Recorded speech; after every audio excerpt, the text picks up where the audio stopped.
Question number 2 is draw a line segment AB of length 6.2 cm and divide it into 5 equal parts. यहाँ पर हमें एक line segment draw करनी है जिसका नाम है AB और उसकी लेंथ है 6.2 सेंटीमीटर। तो यहाँ पे हमने एक लाइन ड्रॉ की 6.2 सेंटीमीटर की, AB 6.2 सेंटीमीटर, ठीक है। अब कहा जा रहा है कि divide it into 5 equal parts, हमें इसे 5 इक्वल पार्ट्स में डिवाइड करना है। सबसे पहले हम साथ साथ कंस्ट्रक्शन भी करते रहेंगे।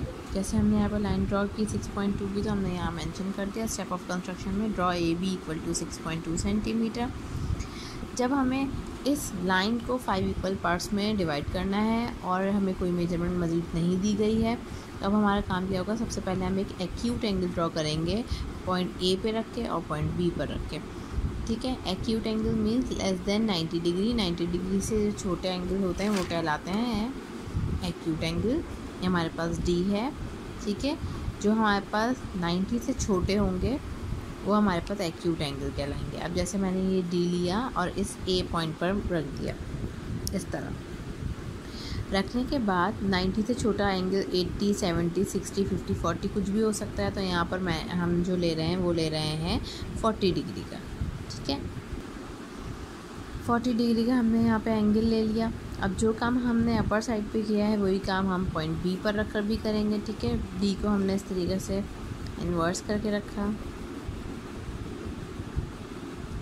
रखने के बाद अब हमने 40 डिग्री पे यहाँ पे बनाया। देखिए ये लाइन इस पे रखी, लाइन पे लाइन आ गई। लाइन पे लाइन रखने के बाद अब हम देखना ये होता है ज़ीरो कहाँ है हमारा। ज़ीरो अगर ऊपर वाले स्केल पे है तो हम ऊपर वाले स्केल पढ़ते हैं, अगर नीचे वाले स्केल पे तो हम नीचे वाला स्केल पढ़ते हैं। तो हम यहाँ देख सकते हैं कि यहाँ नीचे वाले स्केल पे ज़ीरो है, तो हमने ये स्केल पढ़ना है नीचे वाला। 40 यहाँ आ रहा था, ठीक है। 40 पे हमने निशान लगाया, डॉट लगाया। डॉट लगाने के बाद हमने इस लाइन को मज़ीद एक्सटेंड कर दिया और नाम दे दिया Y का। इसी तरीके से हमने जब यहाँ A पे रखा था इस तरह, तो हमने लाइन पे रखा ये D, रखने के बाद ज़ीरो, फिर नीचे वाले स्केल पे ही ज़ीरो आ रहा है, तो हमने ज़ीरो नीचे वाला स्केल पढ़ा था यहाँ पर भी और यहाँ पर भी नीचे वाला ही पढ़ा, कि 40 आ रहा था, डॉट लगाया, मज़ीद एक्सटेंड कर दिया और इस पॉइंट को नाम दे दिया Y X का, ठीक है। यही काम हमने यहाँ लिख दिया। At A make an acute angle, this is a symbol of angle BAX, ठीक है। BAX किस तरह, BAX, ठीक है। ABY हमने यहाँ लिखा। At B make angle ABY congruent, this is called congruent, ABY congruent angle BAX। ABY angle बराबर है एंगल BAX के, क्योंकि ये भी 40 था और ये भी 40 है। इतना काम करने के बाद अब हम कंपास लेंगे और कंपास को हम अपनी मर्ज़ी से ओपन करेंगे। कंपास को हम ओपन करेंगे, ठीक है, अपनी मर्ज़ी से।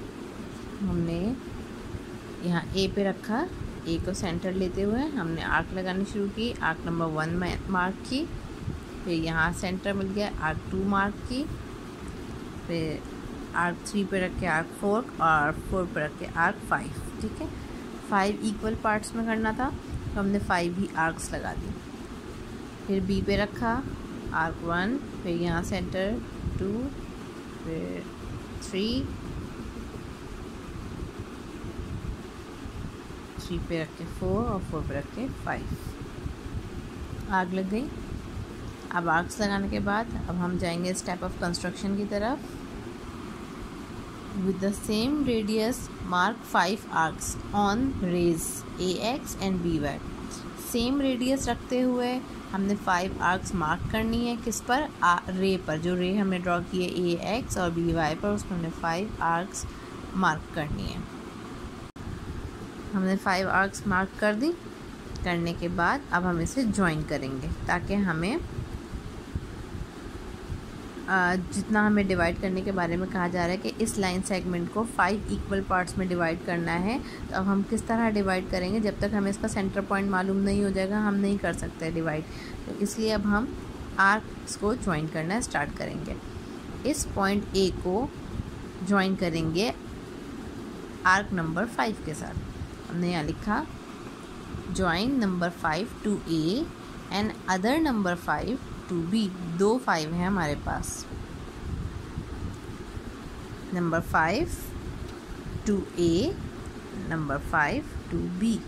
अब जो रिमेनिंग आर्क्स हैं उन्हें आपस में ज्वाइन कर देंगे। Arc 1 to arc 4, arc 2 to arc 3, arc 3 to 2, arc 4 to 1। ठीक है, यही हमने यहाँ लिखा। Then join 1 to 4, 2 to 3, 3 to 2 and 4 to 1। intersecting AB at P, Q, R, S, T respectively। किस तरह AB को डिवाइड कर दिया गया है P, Q, R, S, T में। जब हमने इन तमाम आर्क्स को आपस में ज्वाइन कर दिया तो हमें यहाँ पे सेंटर पॉइंट्स मिलते गए, हमने उनको नाम दिया P, Q, R, S, T।